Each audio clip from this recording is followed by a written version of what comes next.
Una sa ating mga balita, muling binisita ni Pangulo Aquino ngayong araw ang lalawigan ng Bohol. Ito ay upang tiyakin ang mas mabilis at maayos na pamamahagi ng tulong sa mga biktima ng lindol sa nasabing lugar. Ang buong ulat ihahatid po sa atin ng ating kasamang si Rocky Ignacio via phone patch. Rocky?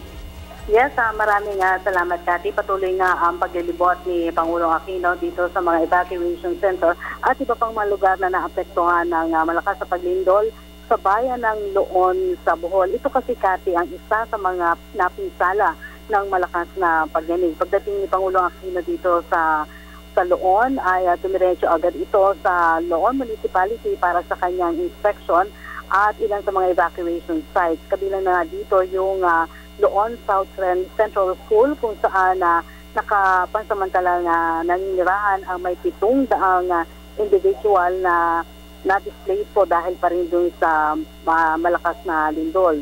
Pagkatapos nito, dumiretso sa gumuhong simbahan na Our Lady of Light Parish para pangunahan pa rin ang relief distribution. Ito yung Lady of Light Parish, yung century-old na lapis na ikinalungkot ng mga residente ng Loon nung makita nilang ang pagguho nito.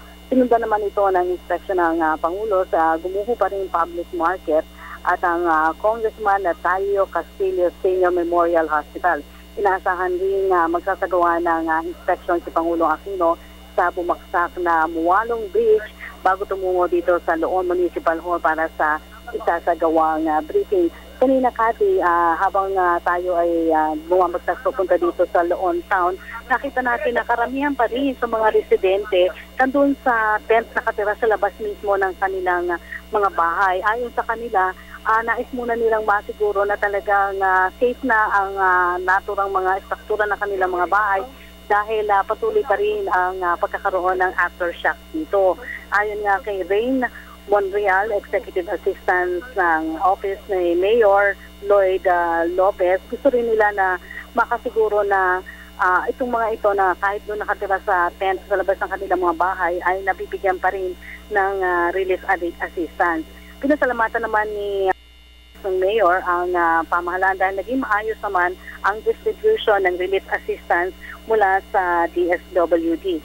Sa kasalukuyan, ang report na natanggap natin mula dito sa MDRRMC, ang number of casualties dito lamang sa Loon ay umabot sa 6 na po, kung saan 53 dito yung sinasabing dead on the spot. At ang missing ay 2 pa. Umabot kasi sa 67 ang affected barangay dito. Bahagi ng pagtungo ni Pangulong Aquino dito, yung pagbibigay sa kanya ng updates para makita pa rin niya kung ano pang mga dapat ipagkaloob na tulong ng gobyerno dito. Kasi nauna nang ipinag-utos ni Pangulong Aquino yung talagang mabilis at yung dekalidad na serbisyo at tulong dun sa mga biktima ng lindol. Mamaya, tabayanan din natin yung magiging briefing kasama ni Pangulong Aquino sa kanyang pagbisita dito sa Bohol, si BND Secretary Walter Gasmin, DILG Secretary Mar Rojas, DPWH Secretary Rogelio Singson, Energy Secretary Jericho Petilla, DSWD Secretary Dinky Siliman, at PMS Chief Secretary Julia Abad. Antabayan na natin ang isasagawang briefing dito at hopefully ay maiabot natin live sa Channel 4. Antabayan. Mula dito sa Loon, Bohol, Rocky Ignacio para sa Telebisyon ng Bayan.